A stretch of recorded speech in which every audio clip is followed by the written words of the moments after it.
সালাহুদ্দিন আইয়ুবী রাহিমাহুল্লাহ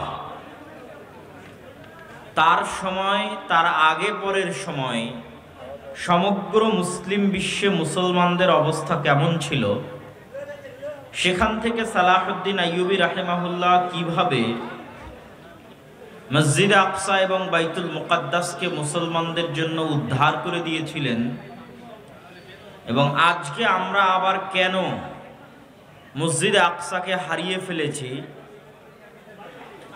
সে বিষয়ে সংক্ষিপ্ত কিন্তু গুরুত্বপূর্ণ আলোচনা পেশ করার চেষ্টা করব ইনশাআল্লাহ। আলোচনা শুরু করার পূর্বে আমি বিনীত অনুরোধ জানাবো, যারা বাম দিকে দাঁড়িয়ে আছেন, আপনারা যদি একটু ঘুরে গিয়ে পিছনে ডানে এই কোনায় বসেন, অথবা যারা দায়িত্বশীল আছে তারা যদি আরো চাদর, আরো কিছু বসার ব্যবস্থা করতে পারে, আমি তাদেরকে অনুরোধ করব সেই বসার ব্যবস্থাগুলো করার জন্য। মসজিদ আকসা মানে কি? আকসা মানে হচ্ছে দূরবর্তী। আল মসজিদ আল আকসা মানে হচ্ছে দূরের মসজিদ। আল্লাহ সুবহানাহু তাআলা এই মাটিকে, যে মাটিকে আমরা মসজিদ আকসার মাটি বলছি, এই মাটিকে পবিত্র কোরআনে দুইটা নামে সম্বোধন করেছেন। একটি নাম হচ্ছে আল মসজিদ আল আকসা, আর আরেকটি নাম হচ্ছে আল আরদুল মুকাদ্দাসা, পবিত্র ভূমি। এই দুটি নামই আল্লাহ সুবহানাহু তাআলা পবিত্র কোরআন মাজিদে বলেছেন। দূরবর্তী মসজিদ কেন? আল্লাহর নবীর এলাকা থেকে, আল্লাহর নবী মুহাম্মদ সাল্লাল্লাহু আলাইহি ওয়াসাল্লামের শহর থেকে দূরে। আনুমানিক মক্কা থেকে, মক্কার কাবা থেকে মসজিদ আকসা আনুমানিক 1500 কিলোমিটার বা তার চাইতেও বেশি হবে। তো যেহেতু আমরা যেমন এখান থেকে যখন উদাহরণ দেই, যে সবচেয়ে দূরের উদাহরণ দেই, আমরা কিন্তু কথায় কথায় বলি দিল্লি, তথা দিল্লি আমাদের পারিভাষিক ভাষায় দূরবর্তী কিছু বোঝানোর জন্য ব্যবহৃত হয়ে থাকে। তো এখান থেকে দিল্লির দূরত্ব যত দূর, আনুমানিক মক্কার কাবা থেকে মসজিদ আকসার দূরত্ব তত দূরই। তো এই জন্য রাসূলুল্লাহ সাল্লাল্লাহু আলাইহি ওয়াসাল্লাম এবং তার আশেপাশে যারা থাকতো, তারা এই মসজিদকে আল মসজিদুল আকসা বা দূরবর্তী মসজিদ হিসেবে সম্বোধন করতেন। আর আল্লাহ সুবহানাহু তাআলা এই মসজিদকে আল আরদুল মুকাদ্দাসাও বলেছেন। দুটোই কোরআনের আয়াত আপনাদের সামনে পেশ করি। সুবহানাল্লাযী আসরা বিআবদিহি লাইলাম মিনাল মসজিদিল হারামি ইলাল মসজিদিল আকসা আল্লাযী বারাকনা হাওলাহু। মহা পবিত্র সেই সত্তা, মহা সম্মানিত সেই সত্তা, যিনি তার বান্দা, তার গোলাম, তার দাস মুহাম্মদ রাসূলুল্লাহ সাল্লাল্লাহু আলাইহি ওয়াসাল্লামকে মক্কার মসজিদে হারাম থেকে রাতের বেলা সফর করিয়েছেন দূরবর্তী মসজিদে, মসজিদ আকসায়। কোন দূরবর্তী মসজিদে? আল্লাযী বারাকনা হাওলাহু, যেই মসজিদে আকসার চারিদিক আমি আল্লাহ বরকত দিয়ে ঘিরে রেখেছি। বলেন আল্লাহু আকবার। এটা কোরআনের আয়াতের অনুবাদ করলাম। আল্লাহ বলছেন আমি বরকত দিয়ে ঘিরে রেখেছি মসজিদ আকসা এবং তার চারপাশ। আল আরদুল মুকাদ্দাসা, এটা আল্লাহ কোথায় বললেন? ওয়া নাজ্জাইনাহু ওয়া লূতান, আমি ইব্রাহিমকে এবং লূতকে আশ্রয় দিয়েছি এমন মাটিতে, আল্লাতী বারাকনা ফীহা লিল আলামিন। লূত আলাইহিস সালাতু ওয়াস সালাম এবং ইব্রাহিম আলাইহিস সালাতু ওয়াস সালামকে এমন মাটিতে আশ্রয় দিয়েছি যেই মাটিতে আমি বরকত রেখেছি সারা পৃথিবীর মানুষের জন্য। বলেন আল্লাহু আকবার। বারাকনা ফীহা লিল আলামিন, সারা পৃথিবীর মানুষের জন্য বরকত রেখেছি। লূত আলাইহিস সালাতু ওয়াস সালামকে কিভাবে আশ্রয় দিলেন? তার শহর ডেড সিকে আল্লাহ উল্টিয়ে দিয়েছিলেন, জর্ডান এবং ইসরায়েলের সীমান্তবর্তী, উল্টিয়ে দিয়ে সমূলে ধ্বংস করে দিয়েছিলেন। যারা মুমিন ছিল তাদেরকে বাঁচিয়ে দিয়েছিলেন। সেই মুমিন সহ লূত আলাইহিস সালাম সহ তারা ওই ধ্বংস শহর থেকে পালিয়ে যেখানে আশ্রয় নিয়েছিলেন সেটাই আজকের জেরুজালেম, সেটাই আজকের মসজিদ আকসা, সেটাই বাইতুল মুকাদ্দাস। আর ইব্রাহিমকে আশ্রয় দিয়েছি। ইব্রাহিম আলাইহিস সালাতু ওয়াস সালাম পিতার অত্যাচারে ইরাকের ব্যাবিলন শহর থেকে পালিয়ে গিয়ে যেখানে হিজরত করেছিলেন, দারুল হিজরা। মুহাম্মদ সাল্লাল্লাহু আলাইহি ওয়াসাল্লাম হিজরত করেছেন মক্কা থেকে মদিনায়। এই জন্য মুহাম্মদ সাল্লাল্লাহু আলাইহি ওয়াসাল্লামের দারুল হিজরা হচ্ছে মদিনা, আল মদিনা আল মুনাওয়ারা। কিন্তু তার আদি পিতা ইব্রাহিমের দারুল হিজরা কি? তার আদি পিতা ইব্রাহিম ইরাক থেকে কোথায় হিজরত করেছিলেন? আল্লাহ বলছেন অনাজ্জাইনাহু, আমি ইব্রাহিমকে আশ্রয় দিয়েছি, সে হিজরত করে এসেছে জেরুজালেমে, মসজিদে আকসায়, বাইতুল মুকাদ্দাসে। এবং আল্লাহর নবীও আদেশ দিয়েছেন শেষ যুগে সত্য হক যেখানে যেখানে পাওয়া যাবে তার মধ্যে অন্যতম একটি জায়গা হচ্ছে তার পিতা ইব্রাহিমের দারুল হিজরা, শাম বা সিরিয়ায়। চিরদিন একদল মানুষ হকের উপর কায়েম থাকবে, এই মর্মে যে হাদিসগুলো আছে সেই হাদিসগুলোর ব্যাখ্যায় বলা আছে যে ওই হকের উপর কায়েম থাকা দলের একটা অন্যতম জায়গা হবে শাম, দারুল হিজরা লি ইব্রাহিম। ইব্রাহিম আলাইহিস সালাতু ওয়াস সালাম যেখানে হিজরত করেছিলেন সেই জেরুজালেম, বাইতুল মুকাদ্দাস, মসজিদ আকসা। আর এই মাটিকে আল্লাহ কোরআনে আল আরদুল মুকাদ্দাসা বলেছেন মুসা আলাইহিস সালাতু ওয়াস সালামের সময়ে। কি বলেছেন? ইয়া কওমি দুখুলুল আরদাল মুকাদ্দাসা, হে আমার জাতি, তোমরা প্রবেশ করো ওই শহরে যেই শহর পবিত্র, যেই শহরকে আল্লাহ তোমাদের জন্য পবিত্র করে দিয়েছেন, সেই জেরুজালেম পবিত্র শহরে তোমরা প্রবেশ করো। এগুলো সব কোরআনের আয়াত বললাম 4 থেকে 5টি, যার সবগুলোই মসজিদে আকসা, জেরুজালেমকে কেন্দ্র করে এবং সেগুলোর পবিত্রতা, সম্মান এবং মর্যাদার প্রমাণ বহন করে। এই সংক্ষিপ্ত আলোচনায় আমরা জানলাম মসজিদ আকসার নাম কিভাবে মসজিদ আকসা হলো। এর দ্বিতীয় আরেকটা নাম হচ্ছে আরদে মুকাদ্দাসা। মসজিদ আকসার সাথে মুসলমানদের সম্পর্ক কি? মসজিদ আকসার সাথে মুসলমানদের সবচেয়ে বড় সম্পর্ক হচ্ছে তাহবিলুল কিবলা, কিবলার ঘটনা, কিবলা পরিবর্তনের ঘটনা। কদ নারা তাকাল্লুবা ওয়াজহিকা ইলাস সামা, কিবলা পরিবর্তনের ঘটনায় ঐতিহাসিকগণ লিখেছেন, মুফাসসিরিনে কেরাম লিখেছেন, মুহাদ্দিসিনে ইদাম লিখেছেন যে আল্লাহ সুবহানাহু তাআলা যখন সালাত ফরজ করেন মেরাজের রাতে, তারপরে রাসূলুল্লাহ সাল্লাল্লাহু আলাইহি ওয়াসাল্লাম মক্কায় যখন সালাত আদায় করা শুরু করেন, তখন তিনি মসজিদে আকসা মুখী হয়ে সালাত আদায় করতেন এবং কাবা ঘরের এমন জায়গায় দাঁড়াতেন যেখানে দাঁড়ালে সামনে কাবাও পড়বে, সামনে মসজিদে আকসাও পড়বে। এটা অস্বাভাবিক কিছু না। আমার সামনে একটা ঘর আছে, এই ঘরকে সামনে রেখে আমি কাবাকে সামনে রাখতে চাই, কঠিন কিছু না। ঘরের আমি ওই পাশে দাঁড়াবো যেই পাশে দাঁড়ালে কাবাও সামনে হবে, ঘরও সামনে হবে। তো আল্লাহর নবী এখন মক্কায় আছেন, কাবায় আছেন, উনি সালাত আদায় করবেন মসজিদ আকসা মুখী হয়ে। তাহলে উনি কাবার এমন পাশে দাঁড়াতেন যেই পাশে দাঁড়ালে কাবাও সামনে, মসজিদ আকসাও সামনে। কথা কি আমার বুঝতে পারছেন? তখন রাসূলুল্লাহ সাল্লাল্লাহু আলাইহি ওয়াসাল্লাম মদিনায় হিজরত করেননি। এই জন্য তার অন্তরে কোনো কষ্ট, কোনো ব্যথা, কোনো দুঃখ ছিল না। একই সাথে দুই মসজিদের দিকে মুখ করে সালাত আদায় করতে পারছি, কাবা ঘরের এমন পাশে দাঁড়াচ্ছি যেখান থেকে মসজিদে আকসার দিকে মুখ করলে আমার সামনে কাবা, তারপরে মসজিদে আকসা।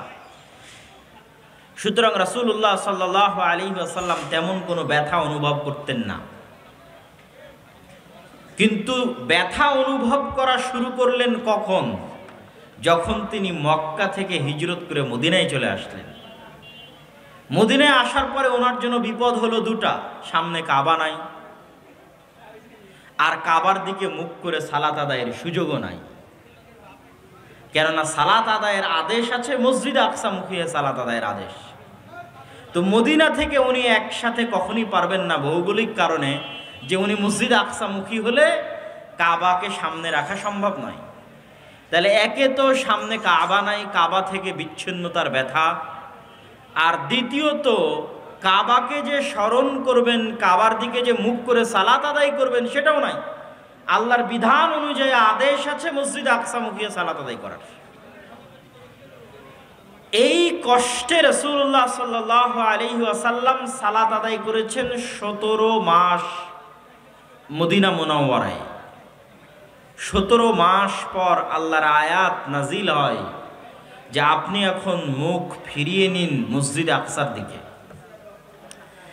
মসজিদে আকসার দিকে মুখ ফিরিয়ে না, মসজিদে কাবা ঘরের দিকে মুখ ফিরিয়ে নিন।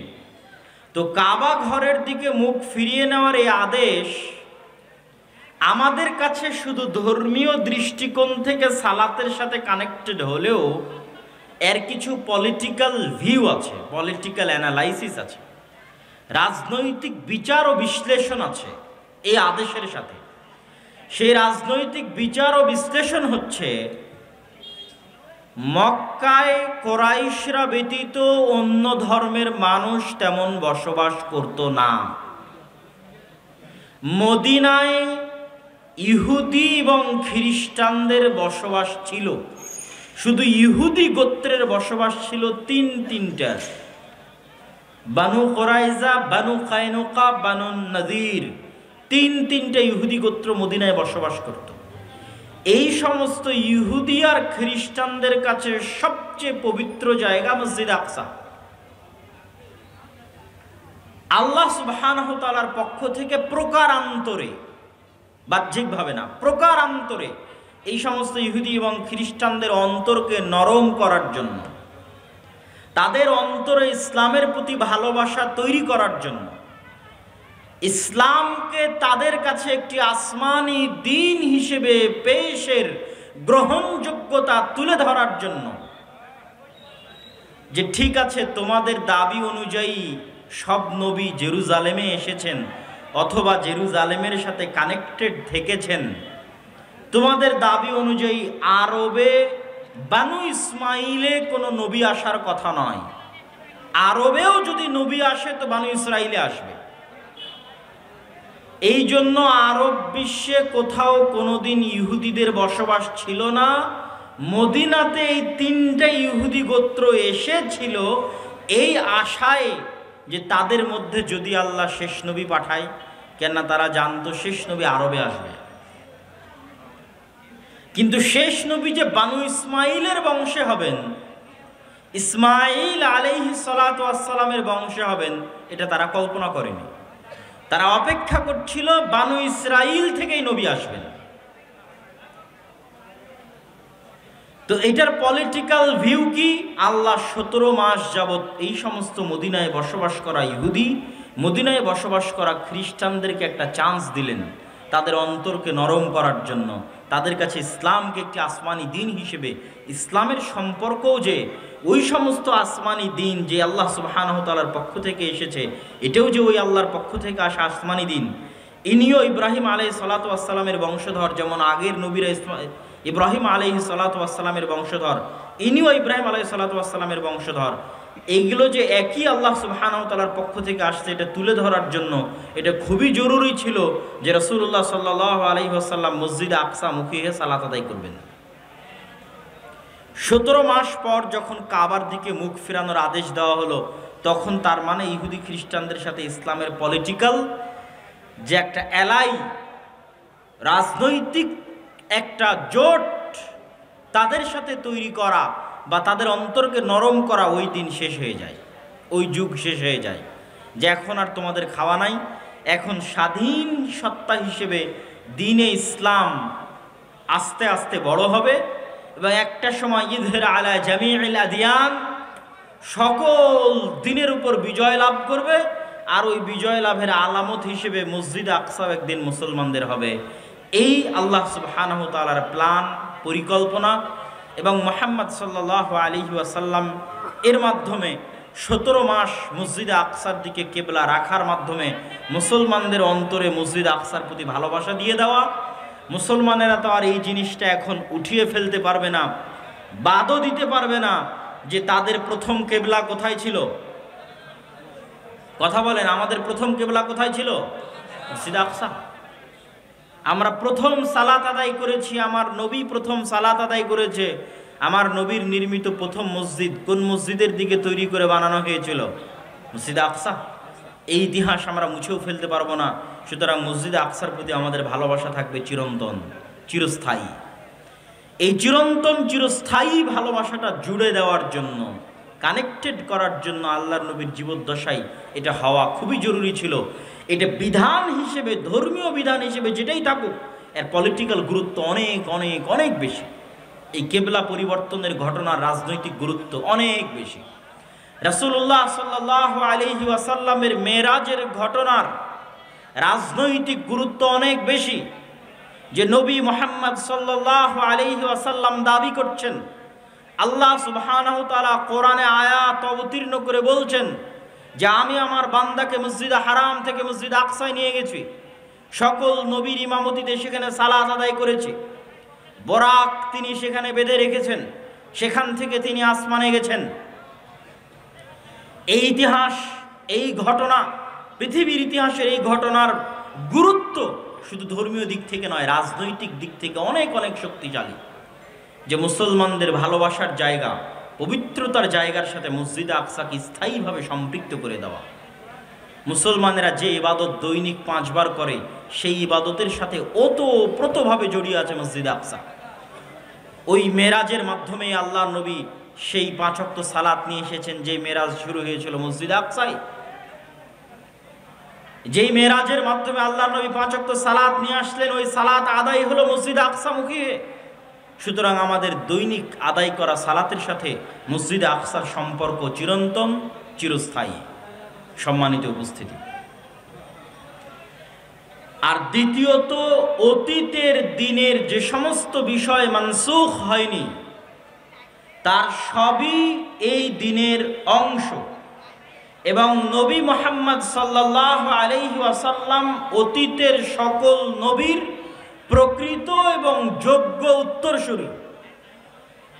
সেই দৃষ্টিকোণ থেকেও ঈসা আলাইহিস সালাতু ওয়াস সালামের যোগ্য উত্তরসূরি মুহাম্মদ সাল্লাল্লাহু আলাইহি ওয়াসাল্লাম, মূসা আলাইহিস সালাতু ওয়াস সালামের উত্তরসূরি মুহাম্মদ সাল্লাল্লাহু আলাইহি ওয়াসাল্লাম, ইউসুফ, ইয়াকুব, ইসহাক, ইব্রাহিমের উত্তরসূরি মুহাম্মদ সাল্লাল্লাহু আলাইহি ওয়াসাল্লাম। আল্লাহ নবীদেরকে যেই সিলসিলা, যেই ধারায় পাঠিয়েছেন, এটা নির্ধারিত, এমনভাবে নির্ধারিত নয় যে এই দেশের মানুষদের জন্যই, এই এলাকার মানুষদের জন্যই, এই রক্তের মানুষদের জন্যই, এরকম কোনো নির্ধারিত আল্লাহ সুবহানাহু ওয়া তাআলা করে দেননি। ওই রক্তের মধ্যেই মানুষ কাফের হয়েছে, প্রতি যুগে যুগে আল্লাহ দেখিয়েছেন। নূহ আলাইহিস সালাতু ওয়াস সালামের ছেলে কাফের হয়ে গেছে, আল্লাহ দেখিয়েছেন। লূত আলাইহিস সালাতু ওয়াস সালামের স্ত্রী কাফের হয়ে গেছে, আল্লাহ সুবহানাহু ওয়া তাআলা দেখিয়েছেন। ইব্রাহিমের পিতা আজর মূর্তি পূজক ছিল, আল্লাহ সুবহানাহু ওয়া তাআলা দেখিয়েছেন। এইভাবে প্রতি স্তরে আল্লাহ দেখিয়েছেন। যেই বানু ইসরাইলের আল্লাহ ফজিলত বর্ণনা করছেন, ওই বানু ইসরাইলরা একটা সময় শুধু নবীদের হত্যা করত। জাকারিয়া আলাইহিস সালাতু ওয়াস সালামকে বানু ইসরাইলরা হত্যা করেছে, ইয়াহইয়া আলাইহিস সালাতু ওয়াস সালামকে বানু ইসরাইলরা হত্যা করেছে, ঈসা আলাইহিস সালাতু ওয়াস সালামকে বানু ইসরাইলরা হত্যার চেষ্টা করেছে এবং খ্রিস্টানদের বিশ্বাস অনুযায়ী হত্যা করেছে।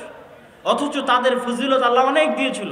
জান্নাত থেকে তাদের খাবার দিত, তাদের জন্য পাথর ফেটে ঝর্ণা প্রবাহিত হতো, তাদের জন্য আল্লাহ ফেরাউনকে ডুবিয়ে দিলেন। তাহলে এই সব জিনিসগুলো কি প্রমাণ করে? এই সব জিনিসগুলো প্রমাণ করে যে ইসলামের সম্পর্ক কোনো ব্যক্তির সাথে, কোনো রক্তের সাথে নয়। ইসলামের সম্পর্ক হচ্ছে আল্লাহ সুবহানাহু ওয়া তাআলা এবং তার পাঠানো ওহীর সাথে। এই জন্য ইব্রাহিমের সবচেয়ে কাছের মুহাম্মদ সাল্লাল্লাহু আলাইহি ওয়াসাল্লাম।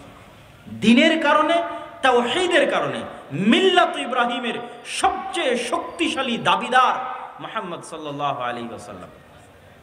আর সারা পৃথিবীতে যারা মিল্লাত ইব্রাহিমের দাবি করছে তারা মিথ্যু। ইহুদিদের দাবি কি? যে তারা মিল্লাত ইব্রাহিম। খ্রিস্টানদের দাবি কি? তারাও মিল্লাত ইব্রাহিম। এগুলো সবগুলোই হচ্ছে আব্রাহামিক রিলিজিয়ান, মানে ইব্রাহিম আলাইহিস সালাতু ওয়াস সালামের সাথে কানেক্টেড ধর্ম পৃথিবীতে 3টে: ইহুদি, খ্রিস্টান এবং ইসলাম। আসলে ইহুদি এবং খ্রিস্টান আর কোনো ধর্মের মধ্যেই সীমাবদ্ধ নাই।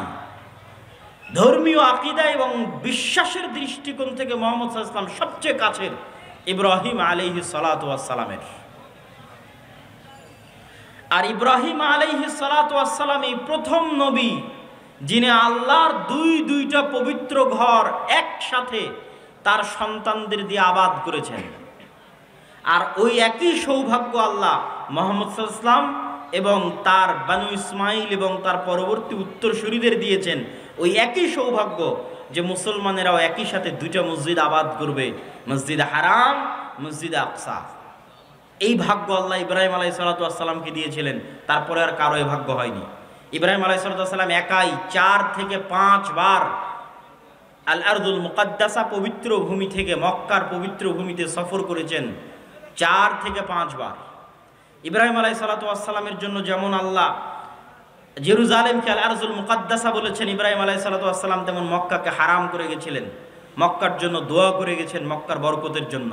তার সন্তান সন্ততি স্ত্রীকে মক্কায় রেখে গেছেন। তার এক স্ত্রী এক সন্তান বসবাস করে জেরুজালেমে, আর এক স্ত্রী আর এক সন্তান বসবাস করে মক্কায়। এক স্ত্রী এক সন্তানের বংশধরেরা আবাদ করে মসজিদে আকসা, আর এক স্ত্রী আর এক সন্তানের বংশধরেরা আবাদ করে কাবা। এই সৌভাগ্য একই সাথে পৃথিবীর দুইটা মসজিদ আবাদ করার সৌভাগ্য আল্লাহ ইব্রাহিম আলাইহিস সালাতু ওয়াস সালামকে দিয়েছিলেন। আর তারপরে এই সৌভাগ্য শুধু মুহাম্মদ সাল্লাল্লাহু আলাইহি ওয়াসাল্লাম এবং তার উম্মতেরা পেয়েছে ওমর রাদিয়াল্লাহু তাআলা আনহুর যুগে, যে একই সাথে মক্কা, একই সাথে মসজিদে আকসা। এটাই হচ্ছে ইসলামের বিজয়। ইযহির আলা জামিইল আদিয়ান, যে পৃথিবীর সকল দিনের উপর ইসলামের বিজয়ের আলামতটা কোথায়? মক্কা এবং মদিনার দরজা ফিতনার জন্য চিরদিনের জন্য বন্ধ। মক্কা এবং মদিনার দরজা ফিতনার জন্য চিরদিনের জন্য বন্ধ, যে কিয়ামত পর্যন্ত এই জায়গা মাহফুজ, সংরক্ষিত। কে হেফাজত করবে? আল্লাহর ফেরেশতারা হেফাজত করবে। তাহলে কোন জায়গা আলামত হিসেবে থেকে গেল যে এটা হচ্ছে আলামতের চিহ্ন যে কোন দিন বিজয়ী রাজনৈতিকভাবে? সেটা হচ্ছে মসজিদ আকসা। এবং পৃথিবীর 90% মানুষ কোন যুদ্ধে জড়িয়ে পড়তে পারে? ওই যুদ্ধেই জড়িয়ে পড়তে পারে যেই যুদ্ধ মসজিদে আকসাকে কেন্দ্র করে হবে। আর পৃথিবীতে এরকম ক্রাইটেরিয়া ফুলফিল করার মতো আর দ্বিতীয় কোনো বস্তু নাই যেটার জন্য এত বড় যুদ্ধ হতে পারে। নাই তো হবে কেমনে? যুদ্ধ হওয়ার জন্য কারণ থাকা লাগবে। তাহলে পৃথিবীর 90% মানুষ একটা যুদ্ধে জড়িত হয়ে যাবে, তার জন্য সবচেয়ে বড় কারণ হচ্ছে মসজিদ আকসা। যেই সমস্ত আল মালহামা আল কুবরার কথা রাসূলুল্লাহ সাল্লাল্লাহু আলাইহি ওয়াসাল্লাম বলেছেন যে কিয়ামতের পূর্ব মুহূর্তে এমনও যুদ্ধ হবে যে একটা পাখি উঠতে উঠতে ক্লান্ত হয়ে যাবে লাশের উপর দিয়ে। কারো যদি 100 সন্তান থাকে তাহলে 99টা সন্তান মারা যাবে। লাশের উপর দিয়ে উঠতে উঠতে পাখি ক্লান্ত হয়ে লাশের উপরেই পড়ে যাবে। তথা পৃথিবীর 90% মানুষ এই যুদ্ধে অংশগ্রহণ করবে। এই যুদ্ধ একমাত্র মসজিদ আকসাকে কেন্দ্র করেই হতে পারে, একমাত্র জেরুজালেমকে কেন্দ্র করে হতে পারে। কেন? এখানে কারণ আছে। কারণ এটাই যে আপনি আজকে আমেরিকাকে প্রস্তাব দেন যে আপনাদেরকে আমরা মুসলমানেরা সারা দুনিয়া দিয়ে দিতে চাই, শুধু মসজিদ আকসা আমাদের দিতে হবে। তারা রাজি হবে না। জেরুজালেম আমাদের দিতে হবে, রাজি হবে না। আপনি ইহুদিদের বলেন যে তোমাদের জন্য আমরা নতুন একটা জান্নাত বানিয়ে দেব ইউরোপ আমেরিকার মধ্যে, তোমরা যাও সেখানে। এখানে কেন এসেছো? তারা এখানে এসেছে ধর্মীয় কারণে। আর আমরা সমাধান করতে যাচ্ছি পলিটিক্যাল, জাতীয়তাবাদী অথবা ধর্মনিরপেক্ষতাবাদী চেতনা দিয়ে নাকি মসজিদ আকসা উদ্ধার হবে। আর এই বিষ বাষ্প ফিলিস্তিনিদের মধ্যে ঢুকিয়ে দিয়েছে যে তোমরা জাতীয়তাবাদী চেতনায় আর ধর্মনিরপেক্ষতাবাদী চেতনায় চেষ্টা করো, তাহলে মসজিদ আকসা তোমাদের উদ্ধার হবে। বাবা, যারা মসজিদে আকসা জেরুজালেম দখল করেছে তারা জাতীয়তাবাদী চেতনাতেও দখল করেনি, ধর্মনিরপেক্ষতাবাদী চেতনাতেও দখল করেনি। তারা শুধুই শুধু সির্ফ ধর্মীয় চেতনা থেকে মসজিদে আকসা এবং জেরুজালেম দখল করেছে এবং এখনো অপেক্ষায় আছে কখন এই মসজিদে আকসা ভেঙ্গে এই মসজিদে আকসাতে ইহুদিদের জন্য সিনাগগ তৈরি করা হবে। সেই দিন এখনো আসেনি, তারা সেটার অপেক্ষা। তাদের টার্গেট হচ্ছে ওইটা। সম্মানিত উপস্থিতি, আর আমরা মুসলমানেরা সমাধান করতে চাচ্ছি এটা ধর্মনিরপেক্ষতা বাদ দিয়ে, জাতীয়তাবাদ দিয়ে। আচ্ছা, এই দীর্ঘ আলোচনার প্রথম সামারি পয়েন্ট কি? প্রথম সামারি পয়েন্ট হচ্ছে মসজিদে আকসা আপনার হাতে নাই মানে আপনি রাজনৈতিকভাবে পরাজিত।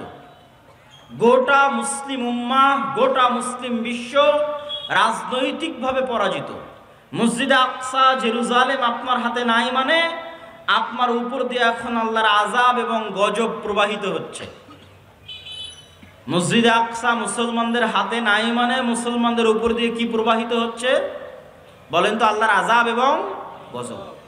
যে উম্মতে মুহাম্মাদি যে এখন আযাব এবং গজবের হালতে আছে, অবস্থায় আছে, এটা বুঝবে কোথায় থেকে? দেখবে মসজিদে আকসা হাতে নাই। কেন? মক্কা আর মদিনা কোনোদিন হাতছাড়া হবেই না। আমি বলেছি মক্কা মদিনার দরজা ফিতনার জন্য বন্ধ। দ্বীনে ইসলাম যখন পৃথিবীতে কোথাও থাকবে না, তখনও মদিনা এবং মক্কায় থাকবে। রাসূলুল্লাহ সাল্লাল্লাহু আলাইহি ওয়াসাল্লামের বাণী। তাহলে আপনার রাজনৈতিক বিজয়ের চিহ্ন এবং আলামত হচ্ছে মসজিদ আকসা। পুরো পৃথিবীর উপর ইসলাম এবং মুসলমানদের আধিপত্যের আলামত হচ্ছে মসজিদ আকসা। মসজিদ আকসা আপনার হাতে নাই মানে পৃথিবীতে আপনাদের আধিপত্য নাই।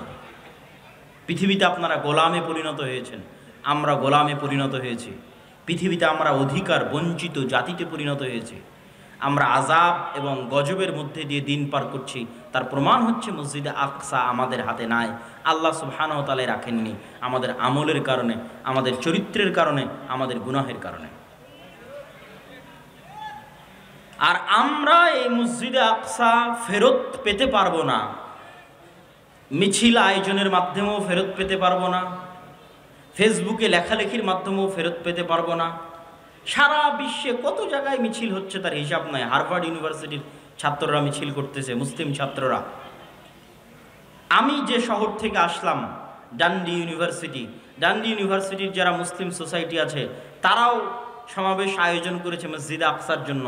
কিন্তু প্রশ্ন এটা নয়, প্রশ্ন হচ্ছে যারা এই সমাবেশটা আয়োজন করেছে তারা কি ওই মসজিদে আকসা আবাদ করার যোগ্য?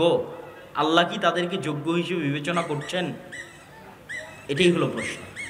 যে আপনি কি আপনার নিয়ত, আপনার ইখলাস, আপনার আমল দিয়ে মসজিদে আকসার উত্তরসূরি হওয়ার, উত্তরাধিকারী হওয়ার যোগ্য হিসেবে নিজেকে গড়ে তুলতে পেরেছেন? যে আপনার হাত দিয়ে মসজিদে আকসা বিজয় হবে। এই মসজিদ আকসা কার কার হাত দিয়ে বিজয় হয়েছে? ইউশা বিন নুনের হাত দিয়ে বিজয় হয়েছে। এই মসজিদে আকসা দাউদ আলাইহিস সালাতু ওয়াস সালামের হাত দিয়ে বিজয় হয়েছে।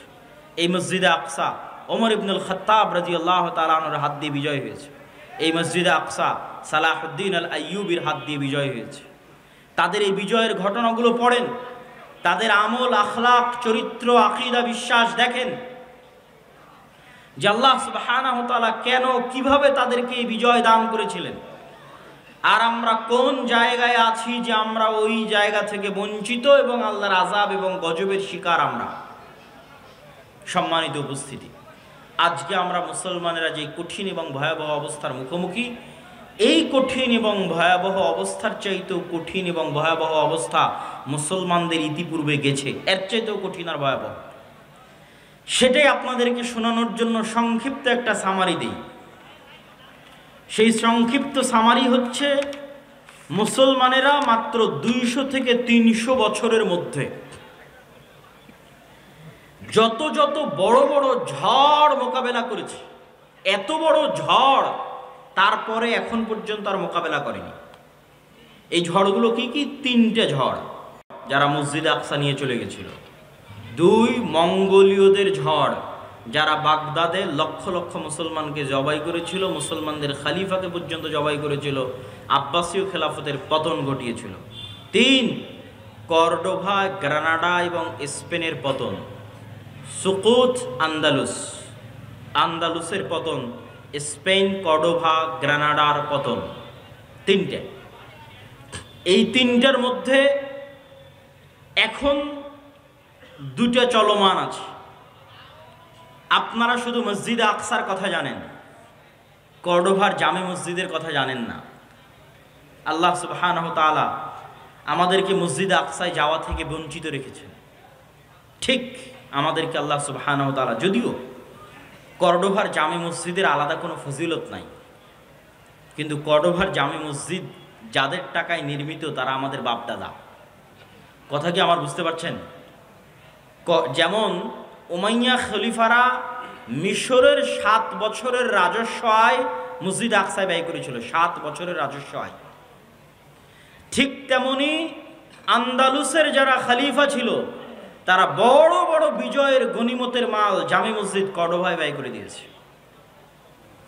জামে মসজিদ কর্ডোভা নিকট অতীতে তথা এখন কাবা এবং মদিনার যে সম্প্রসারণ হয়েছে এখন গত 20-30 বছরে যে বিশাল সম্প্রসারণ, এই সম্প্রসারণের আগে পৃথিবীর সবচেয়ে বড় মসজিদগুলোর একটা মসজিদ, পৃথিবীর সবচেয়ে বড় মসজিদগুলোর একটা মসজিদ হচ্ছে জামে মসজিদ কর্ডোভা, আরবিতে বলা হয় কুরতুবা, যেখানে একই মসজিদে একই ফ্লোরে 70,000 অথবা তার চেয়ে বেশি মানুষ সালাত আদায় করতে পারবে একই ফ্লোরে। আর ওই মসজিদে এখন প্রবেশ করবেন, দেখবেন মসজিদ মূর্তিতে পরিপূর্ণ। মারিয়াম আলাইহা সালাতু ওয়াস সালাম এবং ঈসা আলাইহিস সালাতু ওয়াস সালামের মূর্তিতে পরিপূর্ণ মসজিদ, তথা খ্রিস্টানদের মা মেরি এবং জেসাস এবং মা মেরির মূর্তিতে পরিপূর্ণ। আর ওখানে একজন মুসলমানকেও ব্যক্তিগতভাবেও সালাত আদায় করতে দেওয়া হবে না। আপনি যদি চুল পরিমাণ আপনার অন্তরে ঈমান থাকে আর আপনি যদি স্পেনে গিয়ে জামে মসজিদ কর্ডোভায় প্রবেশ করেন, তো আপনার চোখ দিয়ে পানি বের হবেই হবে। প্রত্যেক যে মুসলমান যার অন্তরে চুল পরিমাণ ঈমান আছে, সে যদি স্পেনে যায় এবং জামে মসজিদ কর্ডোভায় প্রবেশ করে, তাহলে তার চোখ দিয়ে পানি পড়তে বাধ্য, যে সে মসজিদের মধ্যে দাঁড়িয়ে আছে, মেম্বার আছে, ছাদ আছে, বিশাল মসজিদ, কিন্তু সে সালাত আদায় করতে পারবে না, মসজিদে আজান হয় না। শুধু একটা মসজিদ নয়, এরকম পুরো কর্ডোভায় যত গির্জা আছে, পুরো গ্রানাডায়, পুরো স্পেনে যত গির্জা আছে, প্রত্যেকটা গির্জা মসজিদ। আপনি ধোকায় পড়ে যাবেন, বাহির থেকে দেখলে আপনি ধারণা করবেন এটা মসজিদ, কেননা মিনার আছে। বাহির থেকে দেখলে বুঝবেন মসজিদ, কেননা মেহরাব আছে, তো এটা মসজিদই। মিনার মেহরাব আছে মানে মসজিদ। ভিতরে যেয়ে দেখবেন যে মূর্তিতে পরিপূর্ণ, আসলেই মসজিদ। কিন্তু এখন আজানও নাই, একামতও নাই, মুসলমানও নাই। অথচ ওই মসজিদগুলো যারা ওয়াকফ করেছিল আল্লাহর সন্তুষ্টির জন্য, তারা মুসলমান ছিল। ওই মসজিদগুলোতে যারা দান করেছিল মসজিদ নির্মাণের জন্য, তারা মুসলমান ছিল। এটাই আমি বলছি যে জামে মসজিদ কর্ডোভার হয়তো আলাদা কোনো ফজিলত নাই, কিন্তু জামে মসজিদ কর্ডোভার মুসলমানদের টাকাতেই নির্মিত। ওই স্পেনে এরকম শত শত মসজিদ আছে। এটা এখন পৃথিবীর সবচেয়ে বড় গির্জাগুলোর একটা, ক্যাথিড্রাল বলে ওরা, যে biggest cathedral all over the world. সারা পৃথিবীর সবচেয়ে বড় গির্জাগুলোর একটা হচ্ছে এটা, জামে মসজিদ কর্তুবা। এখানে হাজার হাজার ছাত্র দার্স দিত, দার্স শুনতো, ইলমের আলোচনা হতো, বড় বড় আলেম এই সমস্ত মাটি থেকে জন্ম নিয়েছে। ইবনু হাজাম আন্দালুসি, ইবনু আব্দুল বার, হাফিজুল মাগরিব, তারপরে তাফসির কুরতুবির লেখক ইমাম কুরতুবি, বড় বড় ইমাম এই সমস্ত শহরে জন্ম নিয়েছে, দিনের কাজ করেছে, দিনের খেদমত করেছে। এই জন্য আমি বলি যে মুসলমানেরা যখন ফুটবল ক্লাবগুলো নিয়ে উন্মাদনা করে, আরও সবচেয়ে বেশি কষ্ট পায় যখন সৌদির যুবকদের দেখি, যে সৌদির যুবকদেরকে তো এখন আরও বেশি উৎসাহিত করা হচ্ছে যে তোমরা এই রাস্তায় আসো, এই লাইনে আসো, তোমাদের শুধু বিনোদন আর পর্যটন নিয়ে ব্যস্ত থাকতে হবে। তো তাদের যখন দেখি যে ওই যে সমস্ত ক্লাব, পৃথিবীর সবচেয়ে বিখ্যাত ক্লাবগুলো হচ্ছে স্পেনের, বার্সেলোনা, রিয়াল মাদ্রিদ, এগুলো বেশিরভাগ এগুলো হচ্ছে স্পেনের শহর। বার্সেলোনা হচ্ছে স্পেনের শহর, মানে এটা এই বার্সেলোনা মুসলমানদের, ওই মাটি ওই জায়গা মুসলমানদের ছিল। তাহলে আপনি যখন ওইটা নিয়ে উন্মাদনায় ব্যস্ত, তখন যদি আপনাকে নিয়ে গিয়ে আমি জামে মসজিদ কর্ডোভার মধ্যে দাঁড় করাই, কর্ডোভার মধ্যে দাঁড় করাই, সৌদি আরবের এই সমস্ত যুবকদেরকে নিয়ে গিয়ে যদি জামে মসজিদ কর্ডোভায় দাঁড় করানো হয় আর বলা হয় না এখন উন্মাদনা করো তোমার বার্সেলোনা নিয়ে আর রিয়াল আর মাদ্রিদ নিয়ে, কেন আল্লাহ তোমাদের কাছ থেকে মসজিদ ছিনিয়ে নিয়েছে? কেন আল্লাহ তোমাদের কাছ থেকে মসজিদ আকসা ছিনিয়ে নিয়েছে? যে সারা পৃথিবীর কোনো মুসলমান আর মসজিদ আকসায় যেতে পারে না, সালাত আদায় করতে পারে না। তো মুসলমানের অন্তরে তো ব্যথা থাকা উচিত যে তিনটা পবিত্র মসজিদ, পবিত্র ভূমি, যেখানে সফর করার আদেশ দেওয়া হয়েছে, যেখানে পড়লে অতিরিক্ত সালাত আদায় করলে অতিরিক্ত নেকির ঘোষণা দেওয়া হয়েছে, এই তিনটা মসজিদের একটা মসজিদ হচ্ছে মসজিদ আকসা। তো ওই মসজিদ আকসায় তো তুমি যেতে পারো না, ওই মসজিদ আকসায় তো তুমি সালাত আদায় করতে পারো না। অথচ আগের যুগের প্রত্যেক মুসলমানেরা ইতিহাস পড়েন, প্রত্যেক যারা মুসলমান আমার বাংলাদেশ থেকে রওনা দিয়েছে, কোনো হাজি একসাথে তিনটা মসজিদ না দেখে ফিরে আসতো না। মানে এটা হচ্ছে হজ ট্রিপের অংশ, যে আপনি এখন হজ এবং উমরায় যাচ্ছেন, মানে এই ট্রিপে তিনটা মসজিদ থাকবে, মসজিদ আকসা হে, মসজিদ নববী হে, হারাম হয়ে তারপর আপনি বাড়ি যাবেন। আগের যুগের মানুষ হজ করার জন্য সফর করবে আর মসজিদ আকসায় যাবে না, এটা কল্পনার বাইরে, এটা অসম্ভব। আর আপনাদের এখন কতজন হাজি আছে হজ করে আসতেছেন মক্কা থেকে, মদিনা থেকে, মসজিদ আকসায় যেতে পেরেছেন? যেতে দিবে আপনাকে? কেউ দিবে না। সম্মানিত উপস্থিতি, এই কষ্ট অন্তরে থাকতে হবে। এই কষ্ট না থাকলে আপনি অনুভবও করতে পারবেন না, আপনার ইমানও জাগবে না এবং আপনার দ্বারা বিজয় সম্ভব নয়। এই কষ্ট সালাহুদ্দিন আইয়ুবীর অন্তরে ছিল। সালাহুদ্দিন আইয়ুবী পণ করেছিলেন, প্রতিজ্ঞা করেছিলেন, আল্লাহর ঘর কাবায় ততদিন পর্যন্ত হজ করার জন্য যাবেন না। আল্লাহর ঘর কাবায় ততদিন পর্যন্ত হজ করার জন্য যাবেন না যতদিন না আল্লাহর আর একটা ঘর মসজিদ আকসা। কার ঘর বলেন? মসজিদ আকসা কার ঘর? আল্লাহর ঘর। আমি ততদিন পর্যন্ত মক্কার কাবা জিয়ারতে যাব না যতদিন না আল্লাহ সুবহানাহু ওয়া তাআলার আরেকটি ঘর, যেটা মক্কার কাবা তৈরি হওয়ার 40 বছর পর তৈরি করা হয়েছিল, যেই ঘরে যুগে যুগে অসংখ্য নবী প্রেরিত হয়েছে, যেই এলাকাকে আল্লাহ আমাদের পবিত্র কোরআনে বরকতময় এলাকা বলে ঘোষণা করেছেন কয়েক জায়গায়, আমাদের পবিত্র কোরআনে পবিত্র ভূমি হিসেবে ঘোষণা করেছেন কয়েক জায়গায়, সেই আল্লাহর তৃতীয় ঘর মুক্ত না করা পর্যন্ত আমি সালাহুদ্দিন আইয়ুবী আল্লাহর আরেকটা ঘর জিয়ারতের জন্য যাব না। আগে আল্লাহ সুবহানাহু ওয়া তাআলার এই ঘর মুক্ত করব, তারপরে আমি আল্লাহ সুবহানাহু ওয়া তাআলার আরেক ঘর জিয়ারতের জন্য যাব।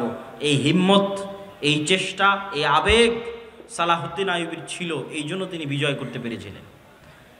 তাহলে সর্বপ্রথম আমাদের অন্তরে, আমাদের সন্তানদের অন্তরে, আমাদের স্ত্রী পুত্র কন্যার অন্তরে, এমনকি ইতিহাসে লেখা আছে, এই ইতিহাসটার সত্য মিথ্যা আমার জানা নাই, তদন্ত করার সুযোগ হয়নি, যে সালাহুদ্দিন আইয়ুবী রাহিমাহুল্লাহর আব্বা তিনি বিবাহের সময় এই শর্তেই বিবাহ করেছিলেন যে এমন মেয়েকে বিবাহ করবেন যার অন্তরে মসজিদ আকসার ভালোবাসা আছে এবং যেও চায় এমন একটি সন্তান জন্ম দিতে যে মসজিদ আকসা বিজয়ের জন্য তার জীবনকে বিলিয়ে দিবে। মসজিদ আকসা বিজয় করতে পারবে না পারবে সেটা পরের কথা, কিন্তু মসজিদ আকসা বিজয়ের জন্য তার জীবনকে বিলিয়ে দিবে, শহীদ হয়ে যাবে। এই নিয়ত কোন মেয়ের আছে তাকে আমি বিবাহ করতে চাই। সম্মানিত উপস্থিতি, সালাহুদ্দিন আইয়ুবী রাহিমাহুল্লাহর যে যুগ, আমি বলেছি তিনটে মহাবিপদ মুসলমানেরা একই সময় পার করেছে। আমি শুধু তারিখগুলো বলবো, তাহলে আপনি বুঝবেন যে কিভাবে তিনটে যুগ মুসলমানেরা এই সময়ের মধ্যে পার করেছে।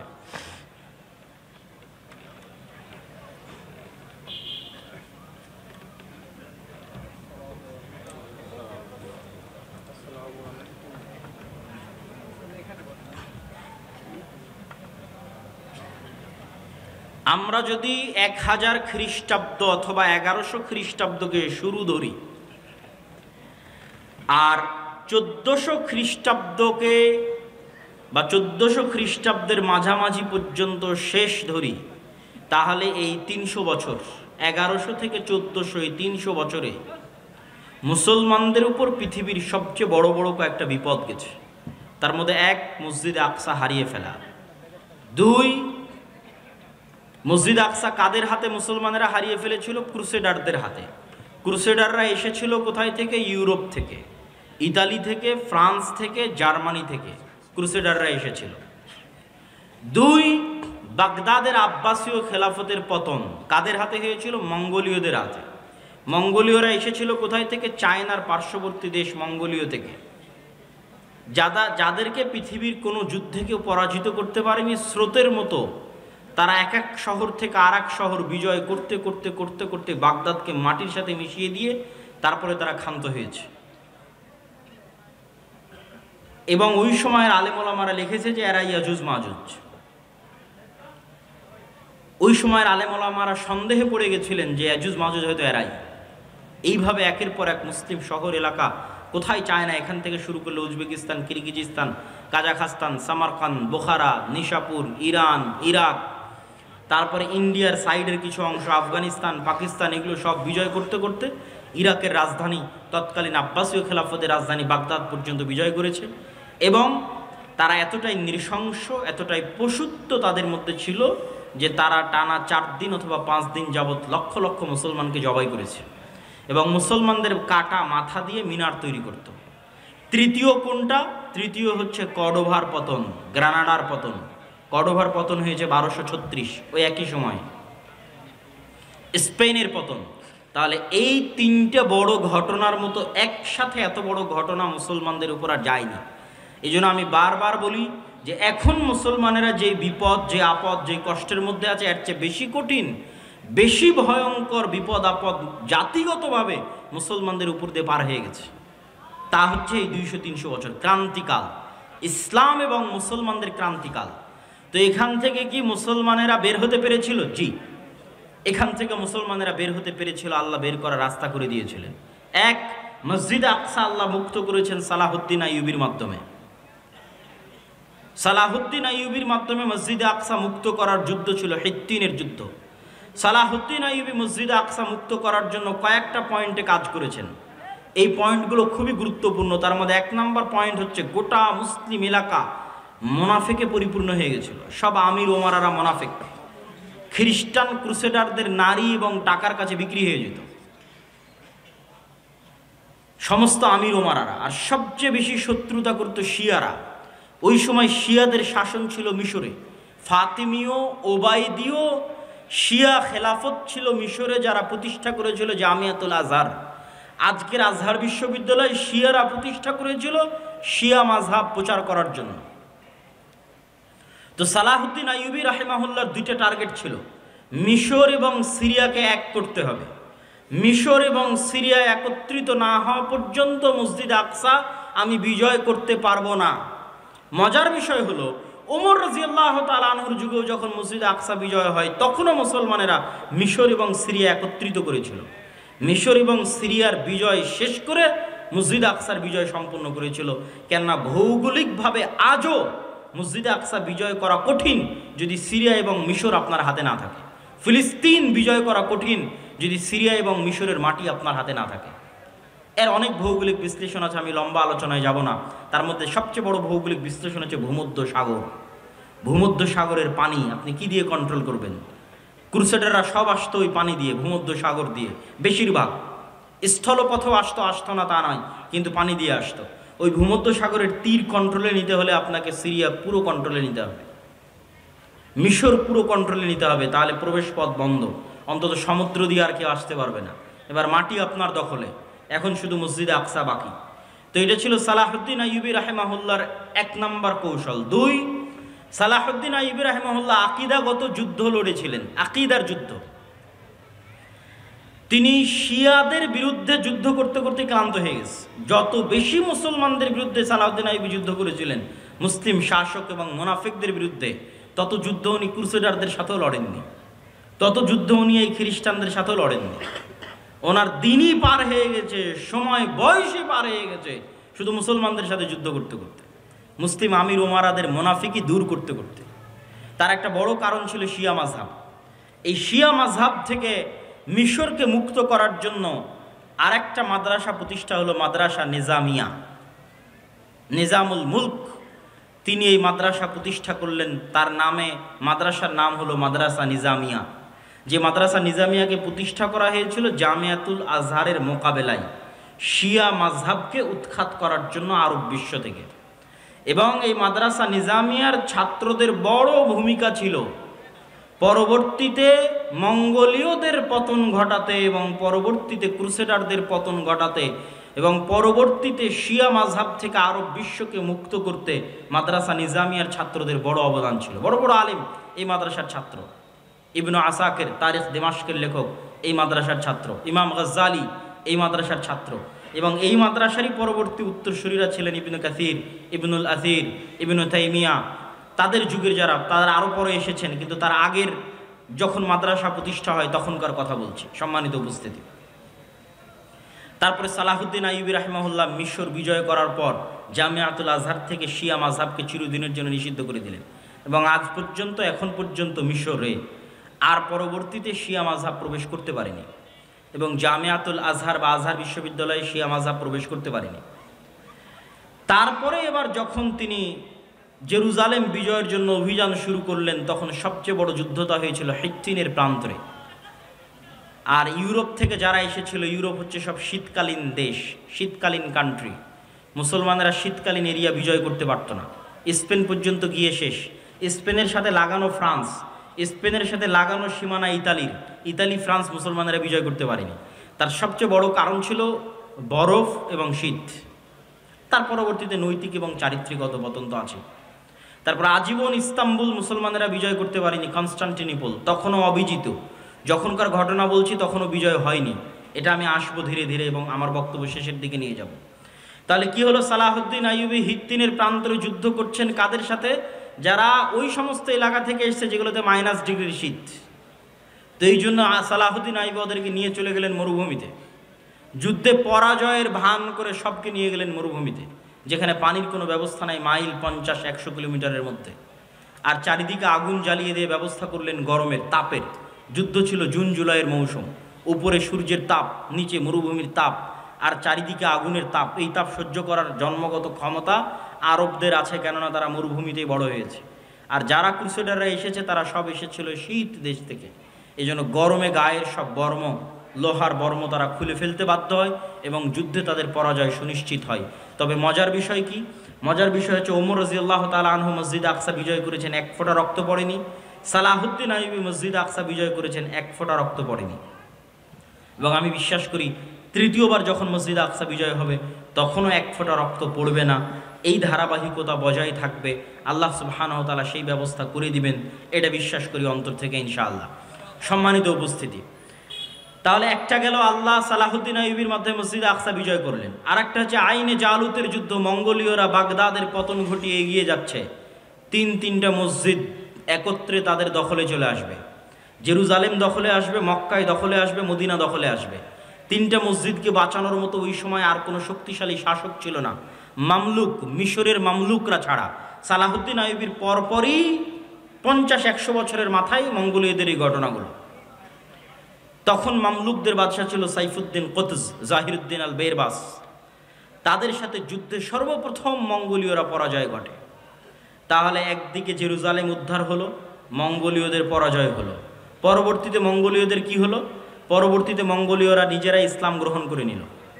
এই জন্য আজকে যত পাকিস্তান, ইন্ডিয়াতে খান দেখেন, মুসলমানেরা সব খান, এরা সব হচ্ছে মঙ্গোলীয়দের বংশধর। মঙ্গোলীয়রা পরবর্তীতে সব ইসলাম গ্রহণ করে নিয়েছিল। তার সবচেয়ে বড় কারণ ছিল মঙ্গোলীয়রা ছিল অশিক্ষিত, মূর্খ, অসভ্য।